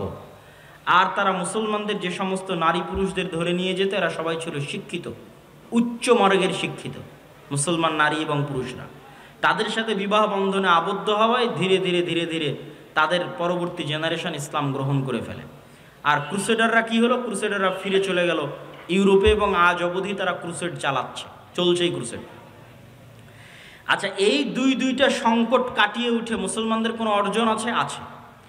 স্পেন মুসলমানেরা ফিরে পায়নি, কিন্তু স্পেনের পরিবর্তে আল্লাহ মুসলমানদেরকে এরপরই, স্পেনের পরিবর্তে আল্লাহ মুসলমানদের, এই দীর্ঘদিন যাবৎ মুসলমানেরা কুস্তুনতুনিয়া বিজয় করতে পারে না। কুস্তুনতুনিয়া বিজয়ের ইতিহাস পড়ে দেখেন, কত শত শত সাহাবি, আল্লাহর তাবি, সাহাবিদের তাবে এই কুস্তুনতুনিয়া যুদ্ধে শহীদ হয়েছে। যত চেষ্টা করেছে পারেনি। আবু আইয়ুব আল আনসারী রাদিয়াল্লাহু তাআলা আনহু এই কুস্তুনতুনিয়া বিজয় করতে এসে শহীদ হয়ে গেছে। এই কুস্তুনতুনিয়া বিজয়ের তৌফিক আল্লাহ দিলেন কখন? ক্রুসেডারদের হাতে মসজিদ আকসা হারানোর পরে, আবার মসজিদ আকসা ফিরে পাওয়ার পরে। মঙ্গোলীয়দের হাতে মুসলমানদেরকে চরম শাস্তি এবং আযাব দেওয়ানোর পরে, আবার মঙ্গোলীয়দের হাত থেকে সে আযাব এবং শাস্তি থেকে মুক্তি দেওয়ার পরে। আর স্পেনের গ্রানাডা এবং কর্ডোভার পতনের পরে মুসলমানেরা ইস্তাম্বুল বা আজকের তুরস্ক বিজয় করে, মুহাম্মদ আল ফাতেহ, এবং উসমানীয় খেলাফতের কায়েম হয়। এবং উসমানীয় খেলাফত আমলে মুসলমানদের শান শওকত, শক্তি সামর্থ্য বহাল ছিল। আমি আগেই বলেছি মুসলমানদের রাজনৈতিক বিজয়ের চিহ্ন কি? মসজিদ আকসা আপনার হাতে আছে কিনা? উসমানীয়দের হাতে মসজিদ আকসা ছিল। তারা মসজিদে আকসায় কোনো ইহুদিকে জমি ক্রয়ের পর্যন্ত সুযোগ দেয়নি উসমানীয়রা, কেন ইহুদিদের ব্রেন ছিল খুব শার্প। তারা আগে জমি ক্রয় করে সেখানে তাদের বসতি স্থাপন করতে চাচ্ছিল উসমানীয় খেলাফতের শেষ আমলে। আজ আমরা এই বিপদে কেন? আজ আমরা এই বিপদে আছি তার সবচেয়ে মূল কারণ হচ্ছে ঔপনিবেশিক শাসন আমল, কলোনিয়াল সিস্টেম। পৃথিবীর প্রায় সব মুসলিম দেশই, দুই একটা বাদ দিয়ে প্রায় সব মুসলিম দেশই ইস্তেমার, আরবিতে বলে ইস্তেমার, বাংলায় বলে উপনিবেশ, ইংরেজিতে বলে কলোনি। প্রায় সব মুসলিম দেশই ইউরোপের কোনো না কোনো দেশের কলোনি ছিল নিকট অতীতে। এটা হচ্ছে আমাদের উসমানীয় খেলাফতের পতনকাল থেকে নিয়ে আজ পর্যন্ত এই 150, 200, 300 বছরে, মানে আমরা যে জেনারেশন এখন অবস্থান করছি, এটার লাস্ট 200 বছর বা 250 বছর পৃথিবীর কোনো না কোনো মুসলিম দেশ, কোনো না কোনো ইউরোপিয়ান কান্ট্রির কলোনি ছিল। আমরাও 1947-এর আগ পর্যন্ত ব্রিটিশের কলোনি ছিলাম। তো 1947 তো ভাই এই কয়দিন আগের কথা। অনেকের দাদাও এখনও জীবিত আছে যারা 47 দেখেছে, এখনও জীবিত আছে। তো 47 তো কালকের কথা। তো 47-এর আগ পর্যন্ত আমরা ব্রিটিশদের গোলাম ছিলাম। এরকম সারা পৃথিবীর প্রায় সব মুসলিম দেশ কোনো না কোনো ইউরোপিয়ান কান্ট্রির গোলাম ছিল। এবং এর উপর আমার লম্বা বিস্তারিত আলোচনা আমি গতকাল করেছি। এই গোলামির নিজাম থেকে ওই ব্রিটিশরা যেমন পুরো ভারতকে 3 ভাগে ভাগ করে দিল, বাংলাদেশ, পাকিস্তান এবং ইন্ডিয়া, ঠিক ওই ব্রিটিশরা যখন তাদের আরবে কলোনি ছিল তখন তারা আরবকে এমনভাবে ভেঙে চূর্ণ বিচূর্ণ করে দিল।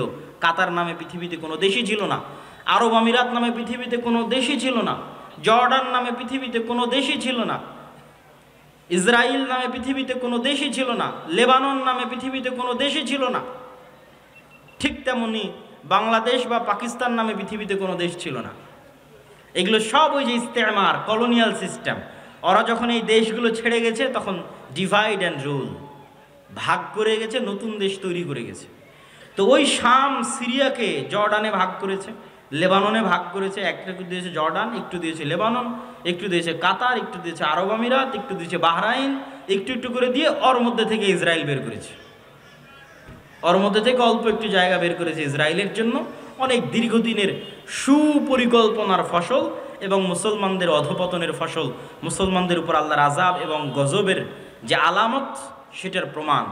আর এই আযাব এবং গজব থেকে উদ্ধার হওয়া সম্ভব নয় আমল এবং ইমানে পরিবর্তন ছাড়া। আমল এবং ইমানে পরিবর্তন ছাড়া সম্ভব নয়। আমি আপনাকে চ্যালেঞ্জ দিয়ে বলতে পারি, যেই ইহুদিরা ইসরায়েলে আছে তারা তাদের ধর্ম পালনে, আপনারা আপনাদের ধর্ম পালনে যতটুকু অ্যাক্টিভ তার চেয়ে বেশি অ্যাক্টিভ। কথা মনে হয় আমার বুঝতে পারেননি। আপনাদের কতজনের মুখে দাঁড়িয়ে আছে আর ইহুদি একটা পল্লী মহল্লায় গিয়ে দেখবেন ওদের কতজনের মুখে দাঁড়িয়ে আছে। ইহুদিরা সারা পৃথিবীর মানুষকে চায় যে তারা খারাপ থাকুক, কিন্তু তারা নিজেরা ভালো থাকবে। সারা পৃথিবীর মানুষ মদ খেলে, জুয়া খেললে তাদেরকে গোলাম বানানো সহজ, কিন্তু তাদের সন্তানেরা যদি জুয়া খেলে, মদ খায়, তাহলে তারা পৃথিবী শাসন করতে পারবে না। এই জন্য এটা তাদের এজেন্ডা যে তাদের সন্তানেরা মদ, জুয়া, ফ্রি ফায়ার, পাবজি খেলবে না, কিন্তু তারা পৃথিবীতে এমন সিস্টেম তৈরি করবে যে মুসলমানের সন্তান জন্ম হওয়ার পর থেকে মদ, জুয়া, আড্ডা, গাঞ্জা, ফ্রি ফায়ার, পাবজি নিয়ে পড়ে থাকবে। তাহলে এরা হবে কি? এদের অবস্থা হবে গরু ছাগলের মতো। কেননা যে নেশাখোর, যে জুয়াখোর, সে গরু ছাগল। তার পৃথিবীতে কেন, বাড়িতে, দেশে কেন, এলাকায় কেন, বাড়িতে পর্যন্ত শাসন ক্ষমতা কায়েম করতে পারবে না। একটা জুয়াখোর, একটা মদখোর কি বাড়িতে শাসন চালাতে পারবে? পারবে না। তো যে জুয়াখোর, মদখোর বাড়িতে শাসন চালাতে পারবে না, ও কোশ্চিন কালো মসজিদে আকসা বিজয় করতে পারবে না। যে ফ্রি ফায়ার, পাবজিতে ব্যস্ত আছে, ও বাড়ি চালাতে পারবে না, তো মসজিদে আকসা কেমন বিজয় করবে? তো কিন্তু ইহুদিরা তাদের সন্তানকে জন্মের পর থেকে বলবে পড়ো, পড়ো, পড়ো, পড়ো, জ্ঞান অর্জন করো, বড় হও, পৃথিবী শাসন করতে হবে, অস্ত্র বানাও, জ্ঞান বিজ্ঞান নিয়ে ব্যস্ত থাকো, আর গোটা আরব বিশ্বকে ব্যস্ত রাখো পর্যটন আর বিনোদনে, দুবাই আর কাতারকে ব্যস্ত রাখো ফুটবল বিশ্বকাপে। আর ফুটবল বিশ্বকাপ আয়োজন করা আর এগুলো খেলাধুলা নিয়ে পড়ে থাকা যদি খুবই ভালো হতো তাহলে ইসরায়েলই আগে থাকতো। কথা বুঝতে পেরেছেন? ইসরায়েল কিসে সবার আগে? অস্ত্র বানাও, অস্ত্র কিনো, এটাতে সবার আগে, জ্ঞান বিজ্ঞানে সবার আগে। আর ওর পাশের যে মুসলিম দেশগুলো আছে ওরা কিসে আগে? ওরা হচ্ছে পর্যটনের জন্য বানাও, বিনোদনের জন্য বানাও, টাকা অঢেল, কিন্তু সব খরচ করছে পর্যটন বিনোদনে। এই জন্য আল্লাহর গজব আরো কন্টিনিউ হচ্ছে, আরো দীর্ঘস্থায়ী হচ্ছে। এই গজব থেকে মুসলমানদের বের হতে হলে দ্বীনে ফিরে আসতে হবে। মুসলমানদের সবচেয়ে বড় শক্তির জায়গা হচ্ছে তাদের দ্বীন, তাদের আকীদা, তাদের বিশ্বাস। সারা পৃথিবীতে তারা শিখিয়েছে যে তোমরা সন্তান কম নাও, আর কোনো ইহুদি ফ্যামিলি পাবেন না যেখানে 6টা 7টা করে বাচ্চা নাই, পাবেন না। আপনি নিজে আজকে তদন্ত করতে পারেন, কেন এরা পৃথিবীর খুবই রহস্য ঘেরা একটা জাতি। এদের বিষয়ে কোনো তথ্য পাবেন না, এদের বিষয়ে গবেষণা করতে গেলে আপনি দেখা যাচ্ছে আউট হয়ে যাবেন পৃথিবী থেকে। অত্যন্ত রহস্য ঘেরা একটা জাতি, অনেক অল্প সংখ্যক।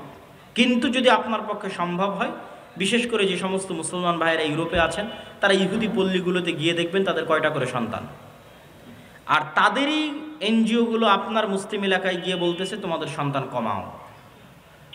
এই জন্য তারা টার্গেট করে ইচ্ছা করে ফিলিস্তিন গাজায় শিশুদেরকে হত্যা করতেছে। ঠিক যেমন ফেরাউন বানু ইসরায়েলের শিশুদেরকে হত্যা করত। তাহলে দুইভাবে আপনার শিশুকে হত্যা করতেছে, এক বম মেরে হত্যা করতেছে, আর এক আপনার মাথায় দিয়ে দিয়েছে যে আপনি 2টার বেশি যেন সন্তান না নেন। কিন্তু সে জন্ম দিচ্ছে 6টা 7টা 8টা 10টা করে। এই জন্য ওদের এরকম কোনো ছোট গাড়ি থাকে না। আমাদের যে ছোট কারগুলো, এই ছোট কারগুলো তারা ইউজ করে না, তারা ইউজ করে বড় 4, 6, 7 সিটের 4 হুইলার জিপ, যাতে ফুল ফ্যামিলি নিয়ে যাতায়াত করা যায়। কেন ফ্যামিলি তো 2টা সদস্য না, 6টা 7টা সদস্য, তো ছোট কারে তো হবে না। তারা সারা পৃথিবীতে সুদি বিজনেস তৈরি করে রেখেছে, কিন্তু তারা নিজেরা পরস্পরের সাথে সুদি লেনদেন করে না। মানে এক ইহুদি আর এক ইহুদির সাথে সুদি লেনদেন করবে না, কিন্তু ওই ইহুদি আবার পৃথিবীর সবচেয়ে বড় সুদি কোম্পানির মালিক। তার মানে সারা দুনিয়ার মানুষের টাকা সুদের নামে কবজা করে নাও, কিন্তু তুমি যখন আর এক ইহুদিকে ধার দিবা তখন করজে হাসানা দিবা, সুদ নয়। যেগুলো বলতেছি এগুলো দেখা বলতেছি, আপনারাও চাইলে পরীক্ষা করতে পারেন। এই রকম বড় বড় দাড়ি থাকবে তাদের, 80 থেকে 90%। 3 ওয়াক্ত সালাত আদায় করবে, তাদের মসজিদের নাম সিনাগগ। 3 ওয়াক্ত সালাতের জন্য মসজিদে যাবে এবং এরকম লম্বা দাড়ির সাথে যাবে। তাহলে তাদের সাথে আমাদের শত্রুতা কি? আমাদের আকীদা বিশ্বাসে কিন্তু অনেক মিল আছে। খ্রিস্টানেরাও অপেক্ষায় আছে একজন মাসিহ আসবে, ইহুদিরা অপেক্ষায় আছে একজন মাসিহ আসবে, আমরাও অপেক্ষায় আছে একজন মাসিহ আসবে। তাহলে আকীদায় মিল হলো না ভাই? আকীদায় মিল আছে, আর মাসিহ তো আসবেই, ঈসা মাসিহ। কিন্তু কার জন্য উদ্ধারকারী হয়ে আসবেন সেটাই হলো প্রশ্ন। খ্রিস্টানদের জন্য উদ্ধারকারী হয়ে আসবেন, না মুসলমানদের জন্য উদ্ধারকারী হয়ে আসবেন, না ইহুদিদের জন্য উদ্ধারকারী হয়ে আসবেন? কোরআন এবং হাদিস বলছে মাসিহ আসবে 2টা, একটা মাসিহ আদ-দাজ্জাল আর একটা ঈসা মাসিহ। মাসিহ আদ-দাজ্জাল হবে ইহুদিদের উদ্ধারকারী, আর ঈসা আলাইহিস সালাতু ওয়াস সালাম হবেন মুসলমানদের উদ্ধারকারী। সম্মানিত উপস্থিতি, এরকম আকীদা বিশ্বাসে আরও মিল আছে। তারাও এক পৃথিবীতে এক আল্লাহর ইবাদত করে, মানে আল্লাহর একত্ববাদে বিশ্বাস করে সামান্যতম হলেও। তাদের মধ্যেও শিরক আছে, কিন্তু যেমন আমাদের বেরেলভী ভাইয়েরা যেমন তাদের মধ্যে শিরক থাকলেও তারা এক আল্লাহ বিশ্বাস করে, এরকম এক আল্লাহ বিশ্বাস করে। দিনের মধ্যে একটা দিন হচ্ছে ইহুদি দিন। ইহুদিরা খ্রিস্টানদের মতো তৃত্ববাদে বিশ্বাস করে না। খ্রিস্টানরা কিন্তু 3টে দিনে বিশ্বাস করে, 3টে রব বা খোদায় বিশ্বাস করে, তারা একটাই বিশ্বাস করে। মুসলমানেরাও একটাই বিশ্বাস করে। তাহলে শত্রুতা কোথায়? শত্রুতা আমাদের পক্ষ থেকে নয়। মুসলমানেরা কোনো দিনই জাতিগতভাবে ইহুদিদের সাথে শত্রুতা করে। তাআলা আনহুকে খ্রিস্টান পাদ্রীরা জোর করে লিখিয়েছে চুক্তির মধ্যে, যে আপনি লেখেন চুক্তিতে যে জেরুজালেমে আপনি কোনো ইহুদিকে বসবাস করতে দিবেন না। ওমর রাদিয়াল্লাহু তাআলা নিজে থেকে বলেইনি কখনো। ওমর রাদিয়াল্লাহু তাআলা বরং তাদের সাথে এটা বলে রেখেছে যে তোমরা যত কড়া করে বলতেছে এত কড়া করে তো করা ঠিক হবে না। তারা চাচ্ছিল, পাদ্রীরা চাচ্ছিল যে কোনো ইহুদি যেন আসতেই না পারে, এবং তারা আসতে দিত না। ঈসা আলাইহিস সালাতু ওয়াস সালামের মৃত্যুর পর থেকে নিয়ে ওমর রাদিয়াল্লাহু তাআলার মসজিদ আকসা বিজয়ের আগ পর্যন্ত খ্রিস্টানরা কোনো ইহুদিকে জেরুজালেমে প্রবেশ করতে দিত না। তো ওমর রাদিয়াল্লাহু তাআলা বলছে এত বড় অমানবিক আইন আমি কিভাবে বাস্তবায়ন করতে পারি? তখন খ্রিস্টানরা বলল ঠিক আছে, আপনি যদি এত বড় আইনকে অমানবিক বলেন তাহলে এতটুকু অন্তত আমাদের কনফার্মেশন দেন যে আপনি এই জেরুজালেমে ইহুদিদের স্থায়ী বসবাস করতে দিবেন না। আসুক, এসে মসজিদ আকসা দেখে ঘুরে চলে যাক, তাদের পবিত্র জায়গা যেগুলো আছে সেগুলো দেখে ফেরত চলে যাক। ওমর রাদিয়াল্লাহু বললেন ঠিক আছে। ইহুদিদের সাথে জাতিগত বিদ্বেষ কখনই মুসলমানেরা করে। ইহুদি লেখকরা লিখে গেছে যে তাদের যে পুরো জাতির হিস্ট্রি, এই হিস্ট্রির মধ্যে তাদের সবচেয়ে স্বর্ণযুগ ছিল স্পেন। স্পেনে যখন মুসলমানদের শাসন ছিল তখন সারা পৃথিবীর নির্যাতিত অত্যাচারিত ইহুদিরা স্পেনে এসে আশ্রয় নিয়েছিল, আর মুসলিম বাদশাহ শাসকরা তাদের আশ্রয় দিয়েছিল, মানবিক কারণে আশ্রয় দিয়েছিল। কেন সারা পৃথিবীতে খ্রিস্টানরা তাদের উপর অত্যাচার করতো, জুলুম করত, আর এটা তাদের উপর আল্লাহ গাজাব এবং গজব হিসেবে কোরআনে লিখে রেখেছেন যে এটা তাদের জন্য আজাব এবং গজব, যে তাদের কোনো দেশ হবে না আলাদা, স্বাধীন কোনো দেশ তাদের জন্য হবে না। তো এই জন্য জাতিগত বিদ্বেষ আপনি মুসলমানদের থেকে পাবেনই না। তাহলে সমস্যা তাদের পক্ষ থেকে, তাদের অন্তরে এটা চরম আকারে সুপারিয়রিটি। পৃথিবীর সবচেয়ে ভয়ঙ্কর দুইটা জাতি সুপারিয়রিটিতে বিশ্বাস করে, একটা হিন্দুদের মধ্যে ব্রাহ্মণ, আর একটা হচ্ছে ইহুদি। এরা চরম আকারের সুপারিয়রিটিতে বিশ্বাস করে যে আমরা ডাইরেক্ট খোদার সন্তান, নাউজুবিল্লাহ, আল্লাহর সন্তান। ব্রাহ্মণেরা বিশ্বাস করে আমরা আল্লাহর মাথা থেকে তৈরি হয়েছে, ওরা বিশ্বাস করে আমরা আল্লাহর সন্তান। পৃথিবীতে আমরা বাদের যারা আছে সব আমাদের গোলাম, সবার বউ আমাদের জন্য হালাল, সবার ছেলে মেয়েকে জবাই করাও আমাদের জন্য হালাল, এতে আমাদের কোনো গুনাহ হবে না। কত রকমের এক্সট্রিম লেভেলের সুপারিয়রিটিতে তারা বিশ্বাস করে। এই সুপারিয়রিটির জায়গায় সবচেয়ে বড় আঘাত, সবচেয়ে বড় ধাক্কা দিয়েছে মুহাম্মদ সাল্লাল্লাহু আলাইহি ওয়াসাল্লাম। কি জন্য? তাদের এই সুপারিয়রিটির দাবির ভিত্তি হচ্ছে তারা ইব্রাহিমের সন্তান, ইসহাকের বংশধর, এটাই দাবির ভিত্তি। তো মুহাম্মদ সাল্লাল্লাহু আলাইহি ওয়াসাল্লাম এসে দাবি করলেন আমি ইব্রাহিমের আর এক সন্তান ইসমাইলের বংশধর। এই জায়গায় হলো বংশগত দিক থেকে সবচেয়ে বড় অ্যাটাক, যে আমরা যেই রক্তের হওয়ার কারণে ফাখর করি, অহংকার করি, গর্ব করি, আল্লাহ শেষ নবী আমাদের বাইরে ওই রক্তের মধ্যে ইব্রাহিমের আর এক সন্তান ইসমাইলের মধ্যে দিয়ে দিলেন, ইসমাইল আলাইহিস সালাতু ওয়াস সালামের মধ্যে। তাহলে তাদের সুপারিয়রিটিতে সবচেয়ে বড় আঘাত হানলেন কে? মুহাম্মদ সাল্লাল্লাহু আলাইহি ওয়াসাল্লাম, যে তোমাদের সুপারিয়রিটি এখন থেকে শেষ, তোমাদের বানু ইসরাইলের জন্য আল্লাহর যা রহমত বরকতের ঘোষণা ছিল সব টোটালি অফ। এখন রহমত এবং বরকত যা হবে সব উম্মতে মুহাম্মাদির জন্য। ইব্রাহিম আলাইহিস সালাতু ওয়াস সালামের সন্তান ইসমাইল, এবং আল্লাহ নবী দোয়া করলেন আল্লাহুম্মা সাল্লি আলা মুহাম্মাদ ওয়া আলা আলি মুহাম্মাদ কামা সাল্লাইতা আলা ইব্রাহিম ওয়া আলা আলি ইব্রাহিম। হে আল্লাহ, মুহাম্মদ সাল্লাল্লাহু আলাইহি ওয়াসাল্লাম এবং তার পরিবারের উপর ওই রকম রহমত বরকত নাজিল করুন যেমন ইব্রাহিমের পরিবারের উপর নাজিল করেছিলেন। আল্লাহুম্মা আমিন। আমরা দরুদে সেটা পড়ি সব সময়। তাহলে তাদের সুপারিয়রিটিতে সবচেয়ে বড় আঘাত দিলেন মুহাম্মদ সাল্লাল্লাহু আলাইহি ওয়াসাল্লাম। এই জন্য মুহাম্মদ সাল্লাল্লাহু আলাইহি ওয়াসাল্লামকে এইভাবে হত্যার চেষ্টা মক্কার কুরাইশরাও করেনি যেভাবে তারা করেছিল, কেন এটা তাদের ইগোতে আঘাত করেছে। আজও তারা বানু ইসমাইলের সন্তানদেরকে হত্যা করতেছে এই একটা কারণেই, যে তাদের সুপারিয়রিটির জন্য সবচেয়ে বড় চ্যালেঞ্জ হচ্ছে ইসলাম এবং মুসলমানরা। কেন তারা যেই মিল্লাতে ইব্রাহিমের দাবি করে ওই মিল্লাতে ইব্রাহিমের যোগ্য এবং সত্য দাবিদার, যোগ্য এবং সত্য উত্তরসূরি হচ্ছে মুহাম্মদ সাল্লাল্লাহু আলাইহি ওয়াসাল্লাম এবং তার অনুসারীরা। এবং তাদের ধর্মগ্রন্থে লেখা আছে যে ইব্রাহিম আলাইহিস সালাতু ওয়াস সালামের আর এক স্ত্রী হাজেরা এবং হাজেরার সন্তান ইসমাইলকে মক্কায় রেখে আসা হয়েছে। তাদের ধর্মগ্রন্থে লেখা আছে তোমাদের ভাইদের মধ্যে আল্লাহ শেষ নবী পাঠাবে। ওরা মনে করে আছে আমাদের ভাইদের মধ্যে মানে ইব্রাহিম আলাইহিস সালামের দুই সন্তানও তো পরস্পরে ভাই, ভাই না ভাই না? ইসহাক এবং ইসমাইল পরস্পরে ভাই না ভাই না? ভাই।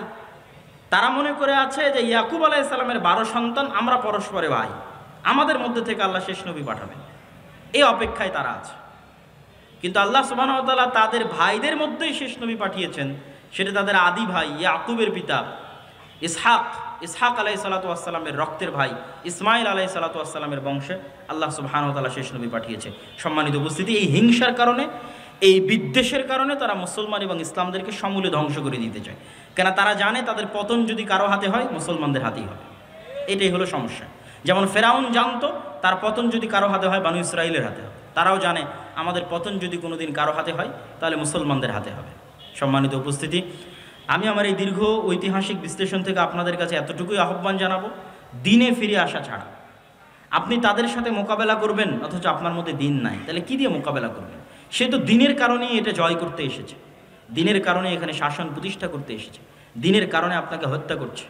আর আপনি দিন ছেড়ে দিয়ে তার উপর দিয়ে বিজয় লাভ করতে চাচ্ছেন, এটা ইম্পসিবল, অসম্ভব। একদল মানুষ যদি দিন পালন করে আল্লাহর উপর ভরসা করে বের হয়ে আসে তাহলে তাদের হাতে আল্লাহ সুবহানাহু ওয়া তাআলা মসজিদে আকসা বিজয় দিবেন, এটা আল্লাহর ওয়াদা। আমরা এখন পারছি না কেন? আমরা এখন গজবের অবস্থায় আছি, আযাবের অবস্থায় আছি। আল্লাহ তাদেরকে দিয়ে আমাদের উপর শাস্তি দিচ্ছে, যেমন ফেরাউনকে দিয়ে তাদেরকে শাস্তি দিয়েছিল, তাদেরকে আযাব এবং গজবের মধ্যে আল্লাহ সুবহানাহু ওয়া তাআলা নিক্ষেপ করেছিলেন। ঠিক এই যুগের ফেরাউন হচ্ছে তারা। আমরা আযাব এবং গজবের মধ্যে আছি, এবং এখান থেকে উদ্ধার পেতে হলে ঈমান এবং আমল লাগবে, স্বাধীন চেতা বিশ্বাসী লাগবে। গোলামি বিশ্বাস চলবে না। আমি বলেছি আমাদের সবচেয়ে বড় সমস্যা গোলামির বিশ্বাস। মুসা আলাইহিস সালাম যদি বানু ইসরাঈলের ঘর বাড়িতেই লুকিয়ে লুকিয়ে মানুষ হতেন, উনি জীবনে কোনোদিন ওই ফেরাউনের বংশের কিবতীকে এক থাপ্পড়ে হত্যা করতেন না। কেননা বানু ইসরাঈলের সাথে পালিয়ে পালিয়ে মানুষ হতে হতে অন্তর ছোট হয়ে যেত। কথা আমার বুঝতে পারছেন? তো মুসা আলাইহিস সালামকে আল্লাহ মানুষ করলেন ফেরাউনের ঘরে। তো ফেরাউনের ঘরে উনি স্বাধীন চেতা হয়ে মানুষ হয়েছে, যে একটা মানুষের পূর্ণ অধিকার সুযোগ সুবিধা কি হওয়া উচিত। ওই অবস্থায় বড় হয়ে যখন দেখছে তার বংশের মানুষকে আর একজন মারছে, তখন দিয়েছে এক থাপ্পড়ে মরে গেছে। তো এক থাপ্পড় দেওয়ার জাজবা কোথায় থেকে আসলো? গোলামি মুক্ত অবস্থায় বড় হয়েছেন, এই জন্য আল্লাহ তাকে গোলামি মুক্ত অবস্থায় ফেরাউনের বাড়িতে ফেরাউনের ঘরে বড় করেছে। আর আমরা জীবনযাপন করছি 200-250 বছর থেকে গোলামির অবস্থায়, এখনও গোলামির অবস্থায়। স্বাধীন চেতা মনোভাব আমাদের মধ্যে নাই। আমাদের চাল চরিত্র বিকৃত হয়ে গেছে, স্বভাব চরিত্র বিকৃত হয়ে গেছে। এই জন্য আমাদেরকে আমাদের দিনে ফিরে আসতে হবে, স্বাধীন চেতা মনোভাবী হতে হবে। মা এবং বোনদেরকে নিয়ত রাখতে হবে যে তারা পুত পবিত্র অবস্থায় সন্তান জন্ম দিবে আল্লাহ সুবহানাহু ওয়া তাআলার সন্তুষ্টির জন্য, আল্লাহর দ্বীনের জন্য। কখনো বেহায়াইপনা দিয়ে পুরুষ জন্ম দেওয়া সম্ভব নয়। বেহায়াই বেলেল্লাপনা দিয়ে মুজাহিদ পুরুষ জন্ম দেওয়া সম্ভব নয়। বেহায়াইর মধ্যে মেয়েলি পুরুষ জন্ম নিতে পারে। কথা আমার বুঝতে পারছেন? যখন একটা সমাজে পরিপূর্ণরূপে বেহায়াই ছড়িয়ে পড়ে, তখন ওই সমাজের পুরুষরা কি হয়ে যায়? মেয়েলি পুরুষ হয়ে যায়। আমাদের সমাজে যদি বেহায়াপনা বেলেল্লাপনা বেশি ছড়িয়ে পড়ে, তাহলে আমাদের মধ্যে আর পুরুষের রক্তই নাই, সব মেয়েলি পুরুষ হয়ে গেছে।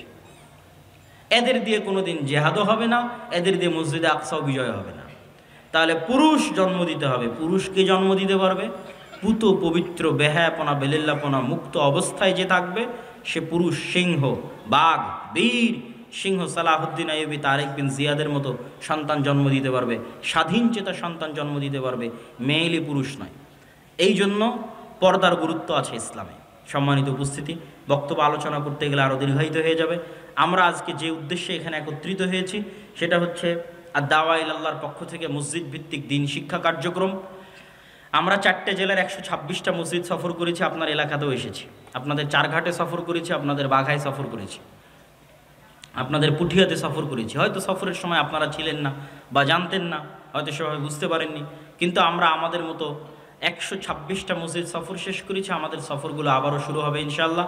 এবং 200 থেকে 250টার মতো মসজিদে আমাদের মসজিদ ভিত্তিক দিন শিক্ষা, মক্তব শিক্ষা কার্যক্রম পরিচালিত আছে। আমরা চাই যে মুসলমানের সন্তানেরা 2 থেকে 2.5% মাদ্রাসায় যায়, বাকিরা মাদ্রাসায় যায় না। তাদেরকে আজকের এই একদিনের বক্তব্য দিয়ে দিন শেখানো সম্ভব?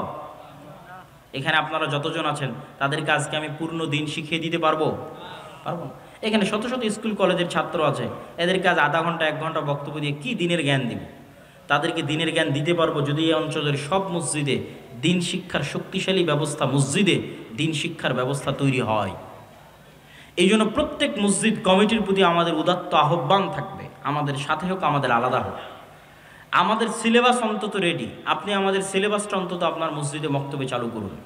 মক্তবগুলোকে তদারকির দায়িত্ব আমাদেরকে দিন। আপনি তদারকি করতে পারছেন না, আপনি শুধু মসজিদের ইমামের, আপনার মসজিদে যে চলমান মক্তব আছে সেই চলমান মক্তবটাই আমরা তদারকি করে চাঙ্গা করে দেব। আমাদের তদারকি করার সিস্টেম আছে, আমাদের সিলেবাসের সিস্টেম আছে, প্রশিক্ষণের সিস্টেম আছে। সুতরাং প্রত্যেক মসজিদ কমিটির প্রতি উদাত্ত আহ্বান থাকবে যে আপনারা দাওয়া ইলাল্লাহর অধীনে আপনাদের মসজিদগুলোতে মক্তব শিক্ষা, দিন শিক্ষার ব্যবস্থা করুন। মুসলমানের প্রত্যেক সন্তানের কাছে দিনের জ্ঞান পৌঁছে দিতে আমাদেরকে সহযোগিতা করুন। এটা বাংলাদেশে ব্যতিক্রমধর্মী প্রথম প্রজেক্ট যা আল জামিয়া সালাফের অধীনে পরিচালিত হচ্ছে, আর দাওয়া ইলাল্লাহ নামে। আমরা চাই প্রতিটি মসজিদ হোক দিন শিক্ষার প্রথম পাঠশালা। বাংলাদেশের কোনো মসজিদ যেন দিন শিক্ষা থেকে বিরত বা মুক্ত বা আলাদা না থাকে। আমার মাধ্যমে হোক, আমাকে ছাড়া হোক, মসজিদে দিন শিক্ষার ব্যবস্থা থাকতে হবে। এই নিয়ে আমরা দাওয়াত নিয়ে মসজিদে মসজিদে যাচ্ছি, আপনাদের বাড়িতে বাড়িতে এসেছি, এবং আজকেও আপনাদের এলাকায় এসেছি ওই একই উদ্দেশ্য নিয়ে। আজকের প্রোগ্রামও আমরা একই উদ্দেশ্য নিয়ে দিয়েছি। সম্মানিত উপস্থিতি, তো এই মসজিদ ভিত্তিক দিন শিক্ষা কার্যক্রমকে শক্তিশালী করার লক্ষ্যে আমি আমার বক্তব্য শেষ করার পূর্বে আপনাদের কাছে উদাত্ত আহ্বান জানাই, যে আপনারা যারা আজকে এই প্রোগ্রামে অংশগ্রহণ করেছেন, প্রোগ্রামের আয়োজনে হোক, এই মসজিদ ভিত্তিক দ্বীন শিক্ষা কার্যক্রমের জন্য হোক, আপনার আল্লাহ সুবহানাহু ওয়া তাআলার সন্তুষ্টির জন্য আপনাদের অর্থনৈতিক সহযোগিতায় বৈঠকি দানে অংশগ্রহণ করবেন। 5 টাকা, 10 টাকা, 1 টাকা, 8 আনা হলেও, যাতে আপনার অংশগ্রহণ মুক্ত না থাকে। একজন মুসলমানের সন্তানও যদি আপনার এই দান থেকে পবিত্র কোরআনের একটি অক্ষরও শিখে, তাহলে সে এইটার মাধ্যমে পরকালীন নাজাত এবং মুক্তি পাবে। আর আপনার দুনিয়া থেকে বিদায় নেওয়া 500 বছর হয়ে গেলেও আপনি দেখবেন যে এই যে একজন ছেলে আপনার অর্থে কোরআন শিখেছিল, সেই কোরআন শিখা এখনো অব্যাহত আছে এবং আপনি কবরে নেকি পাচ্ছেন। বা আজকে যারা আমরা মাগরিব বৈঠক আমাদের স্টেজে যারা আছেন তাদেরও অংশগ্রহণ করার জন্য আমি অনুরোধ জানাচ্ছি। কেউ মুক্ত থাকবেন না, আলাদা থাকবেন না। আমাদের স্বেচ্ছাসেবক ভাইয়েরা কই? তারা ডান দিক এবং বাম দিক থেকে ভিতরে ঢুকবেন। আপনারা কেউই, কোনো ব্যক্তি এই দান থেকে নিজেকে দূরে রাখবেন না। আল্লাহ সুবহানাহু ওয়া তাআলা কখনোই বলেনি আপনার টাকা আপনি দান করুন, এটা কখনোই বলেনি।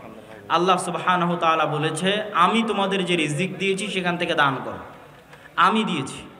তথা আল্লাহ সুবহানাহু ওয়া তাআলা আপনাকে দিয়েছে, আপনি আল্লাহর দেওয়া ওই অংশ থেকে আল্লাহর রাস্তায় ব্যয় করবেন।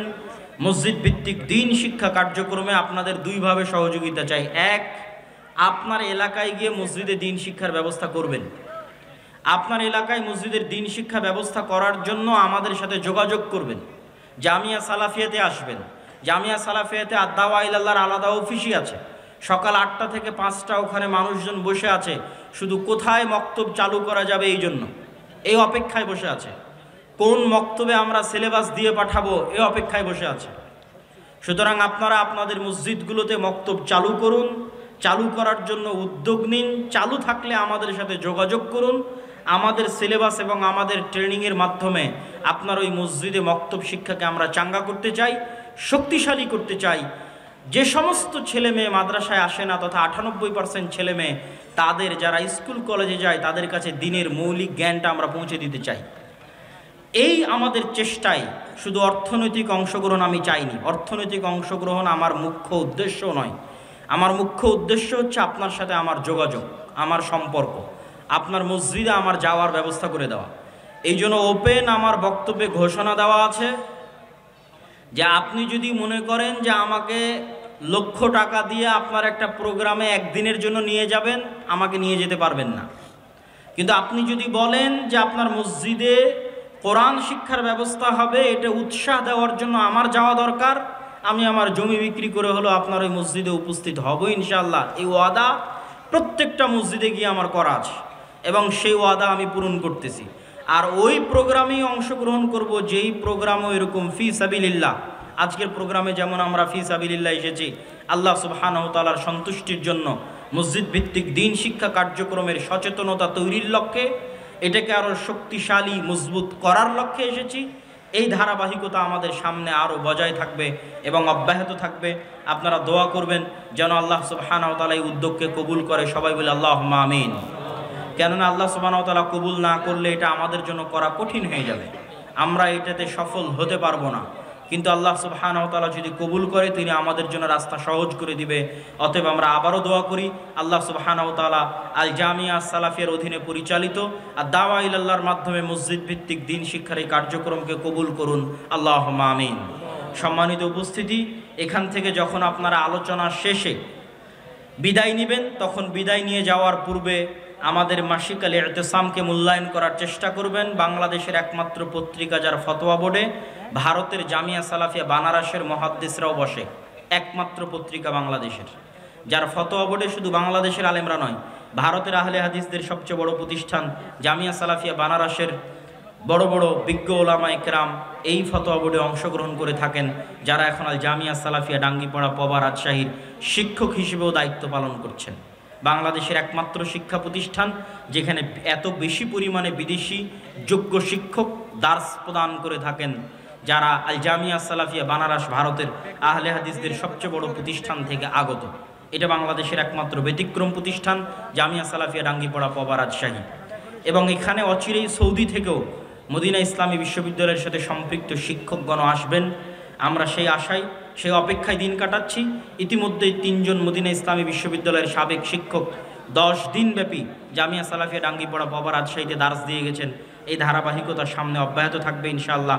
পাশাপাশি আমাদের যে বইগুলো আছে এবং আপনাদের শ্রদ্ধেয় শেখ আব্দুর রাজ্জাক বিন ইউসুফ হাফিজাহুল্লাহর যে বইগুলো আছে সে বইগুলো মূল্যায়ন করার চেষ্টা করবেন।